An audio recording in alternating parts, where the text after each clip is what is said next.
munaasabadani ayaa ujeedkeedu ah xuska maalinta dhalinyarada oo ku aastaysan 15 May waxaana ka soo qayb galay mas'uuliyiin ka tirsan dawlad goboleedka Hiirshabelle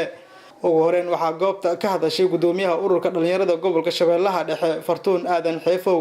ilaahay baa mahad iskala maanta meeshaan isugu imaanay dhamaanteen waxaan sameeynay sanad guuradii 15 May waana sii socon doonaa haddii Allah idmo sanadkan sanadkiisana waxaan rajaynayaa midka qurux badan inaan sameeyno insha Allah sidoo kale waxaa munaasabada ka hadlay mas'uuliyiinta munaasabada lagu casuumay salaam maanta waa maalin aad u qiimo badan waa maalin aad u weyn waa maalin ay mudan tahay inaan u istaagno oo aan xusno waliyo dhammaan dhalinyarada Soomaaliyeed meel kasta ay joogaan waxaan ugu hambaleynayaa maalintaas qiimaha iyo qaayaha badan oo taariikhda dheer leh iskii Soomaalinimadan dhigi karnaa waxaan leeyahay markii ugu horeyso hambalyo ayaan leeyahay sanad guurida SYL marka xigto ururka dhalinyaradu